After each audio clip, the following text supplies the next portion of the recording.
Bonjour, bienvenue à cette vidéo. J'ai déjà produit plusieurs vidéos à la suite pour commenter mon livre là, sur les relations amoureuses à l'ère des neurosciences et de la pleine conscience. Là, je vais commencer aujourd'hui une nouvelle série et je vais aborder d'une autre façon des thèmes. Ce genre de sujet-là, on l'aborde pas d'une façon linéaire. Il y a un commencement, un milieu, puis une fin. C'est un peu en spirale. Il faut revenir dessus plusieurs fois. Alors, là, j'ai choisi d'entreprendre une série de vidéos avec la perspective suivante, c'est comment on devient un couple éveillé. En d'autres mots, comment on introduit la recherche de l'éveil dans notre vie de couple et puis quelles conséquences ça a sur notre vie de couple. Alors, vous savez déjà, la majorité d'entre vous, je suppose, je connais pas trop mon auditoire, mais la majorité du monde n'ont pas vécu d'éveil. Alors, quand je prononce ce mot-là, un couple éveillé ou un éveil, ça peut être difficile à saisir pour la majorité des gens. Les quelques personnes qui ont vécu un éveil vont comprendre qu'est-ce que je veux dire. Mais c'est pas parce qu'on n'a pas vécu d'éveil encore qu'on peut pas se mettre en marche ou avoir des pratiques chaque jour qui vont nous approcher de plus en plus de cet éveil. Alors, c'est pourquoi je vais commencer par décrire un peu qu'est-ce que c'est l'éveil. On peut l'aborder à différents niveaux. Maintenant, au niveau le plus absolu, qu'il n'y a pas grand monde qui ont atteint, l'éveil, c'est d'avoir une conscience directe de la vérité de son existence. Alors, la conscience, pourquoi on appelle ça la conscience directe? Ça veut dire que ça passe pas par les perceptions, ça passe pas par le cerveau, par les perceptions, par un discours interne, par des sensations. Alors donc, c'est une conscience directe. Alors, il n'y a rien de nos perceptions, de nos sensations, de notre façon de penser ordinaire qui est impliquée. Alors, et pas grand monde ont atteint ça, mais ça existe. Et certaines personnes l'ont atteint, comme Bouddha et d'autres, là, des grands sages l'ont atteint. Alors, il n'y a pas grand monde qui l'a atteint. Alors ça, on peut dire que c'est pas à la portée de tout le monde, c'est pas à ma portée, j'ai pas atteint ça, et puis 99,9% des gens ne l'atteignent pas, ils ne l'atteindront pas. Alors, mais ça existe. Alors, pourquoi se fixer un objectif que personne ne peut atteindre, vous allez me dire? Alors, mais il y a une autre façon de décrire l'éveil, pas l'éveil absolu dont je viens de parler, mais des éveils extrêmement importants et puis qui sont des étapes tout à fait valables et importantes vers l'éveil absolu, si on veut. Et ça, on peut le décrire d'une façon assez précise qui est beaucoup plus atteignable, si vous voulez. Alors, les caractéristiques des personnes éveillées, sans qu'elles soient rendues à l'éveil absolu, c'est qu'elles ont une conscience nouvelle de leur vie, de leur existence, de leur expérience. Ça veut dire qu'ils sont sortis de la conscience ordinaire qu'on a tous les jours. Alors, il y a une conscience spéciale, une conscience nouvelle. Cette conscience-là est plus claire. Elle s'accompagne de beaucoup de bien-être, de beaucoup de calme. La personne est capable de recadrer tout son vécu sans être pris dedans.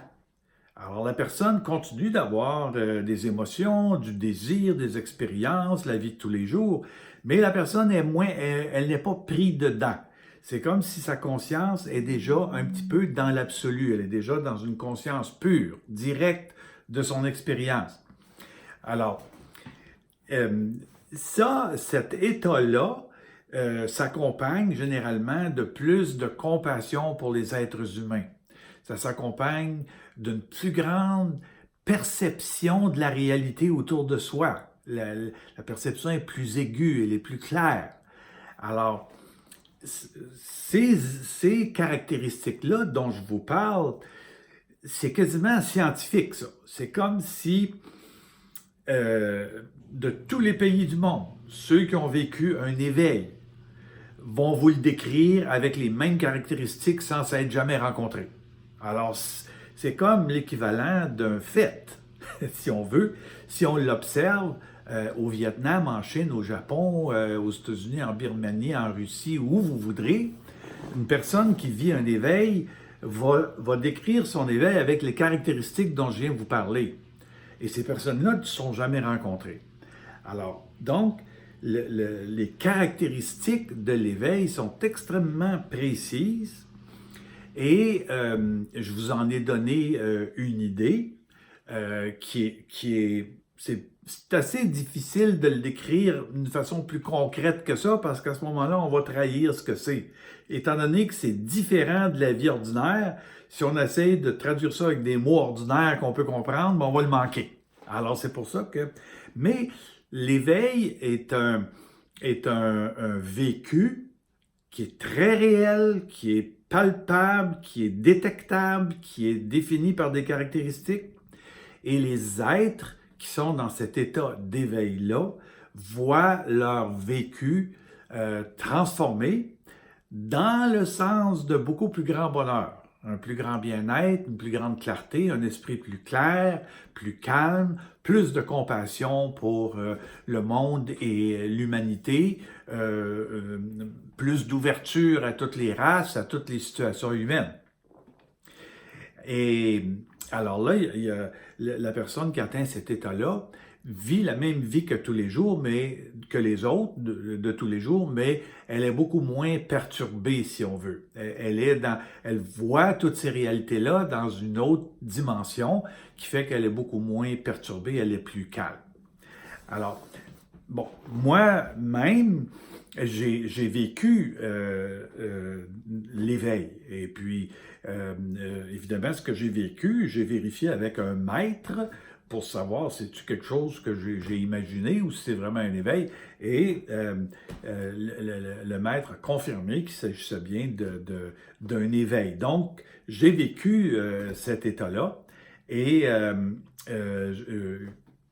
évidemment, quand on le vit, on est enthousiaste, on est content, on vient de découvrir, comme Christophe Colomb qui découvre l'Amérique, on vient de découvrir quelque chose de complètement nouveau, un nouveau paysage qui nous fait comprendre le monde d'une nouvelle façon, surtout soi-même, pour commencer, qui nous fait comprendre soi-même d'une nouvelle façon.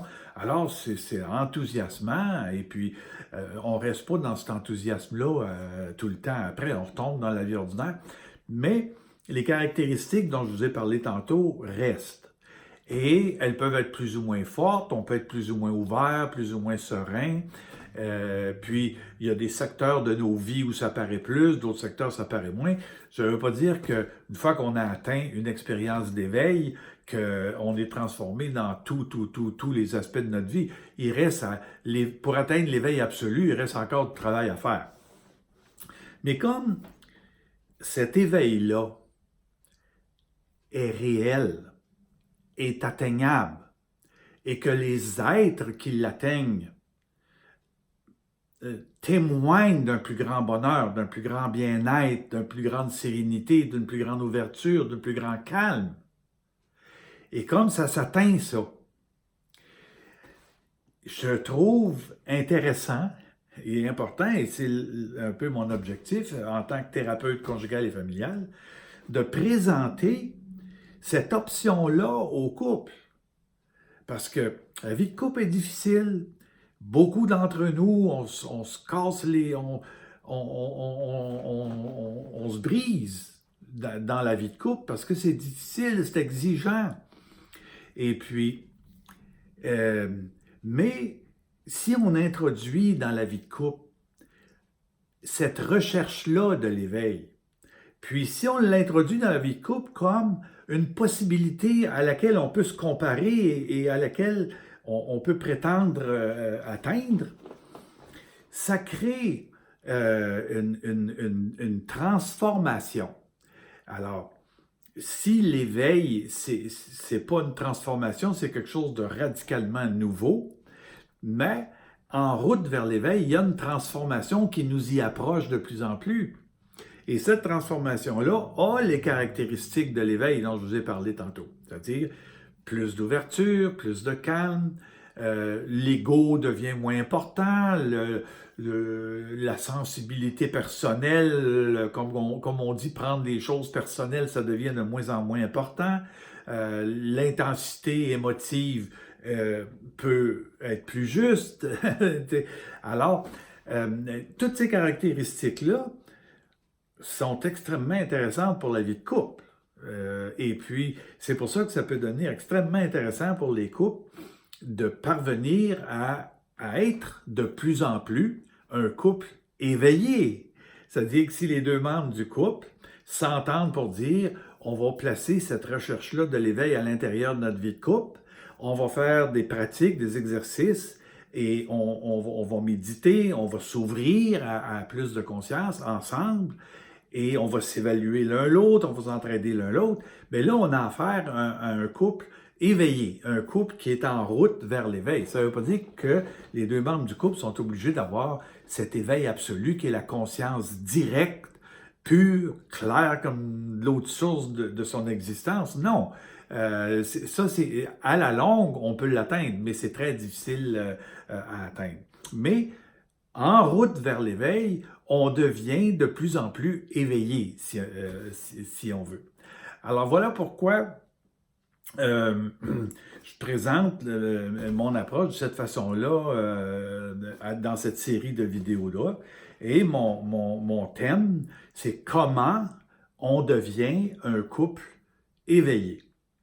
Alors, vous voyez que je le présente comme une évolution, comme un devenir. Comment on devient un couple éveillé, ça veut dire que c'est pas nécessaire d'être éveillé en partant. C'est seulement, je dirais, nécessaire de s'ouvrir à cette réalité-là. Là, évidemment, moi, je suis québécois. Là, je m'adresse à un auditoire francophone. Et puis, on n'est pas dans nos cultures très, très bouddhistes. Mais on était religieux, catholiques pour la plupart, ou dans des religions protestantes, jadis. La majorité ont délaissé les religions traditionnelles. Et puis, alors, on n'a pas remplacé ça par d'autres choses, mais beaucoup de monde s'intéresse maintenant au bouddhisme ou à l'hindouisme ou au yoga, à la méditation. Et moi aussi, je me suis intéressé à la méditation. Et puis, à force de méditer pendant une dizaine d'années et puis d'être constant là-dedans, de faire mes recherches là-dedans, ben, je suis arrivé à une réalisation que la conscience nous ouvre à des dimensions différentes de la vie et que le bouddhisme est bien vrai. Tranquillement, le moi devient moins important, notre conscience s'élargit, on a une vision plus claire de la vie, de nos objectifs, de notre existence, et ça a des conséquences dans notre vie de chaque jour. Alors, par expérience, pas seulement quelque chose que j'ai lu dans un livre, là, par expérience, je vois bien que cette voie-là de l'éveil donne des beaux résultats. Dans mon couple avec Lucie, ma compagne, depuis quelques années, ben on met en pratique ça. Alors, on a nos petits rituels autant que possible chaque jour, où on prend conscience chacun de son vécu, puis on favorise que l'un et l'autre, on avance de plus en plus dans la conscience de ce qu'on est. Et parfois, les chicanes, les conflits nous donnent des bons prétextes pour aborder ça avec une conscience plus vaste. Alors voilà, pour ce petit vidéo, c'est simplement une présentation des prochaines vidéos qui s'en viennent. Et puis, je vais développer cette perspective-là. Comment devenir un couple éveillé. Et je vais essayer de décrire les différentes caractéristiques de ce que serait un couple éveillé. Et puis, plus on sait qu'est-ce que serait un couple éveillé, plus on peut le placer comme un objectif, un idéal, puis graduellement, on compare là où on est par rapport à cet idéal-là du couple éveillé. Et dans cette comparaison-là, on fait ce qu'il faut pour s'en approcher. Alors, c'est un peu comme ça que on va pouvoir devenir de plus en plus un couple éveillé. Mais pour devenir quelque chose, il faut avoir une idée de ce qu'est cette chose-là. Alors, c'est pour ça que je vais vous présenter dans les prochaines vidéos les différentes caractéristiques de ce qu'est un couple éveillé. Alors voilà, merci de m'avoir écouté et je vous donne rendez-vous à mes prochaines vidéos dans cette série-là. À la prochaine!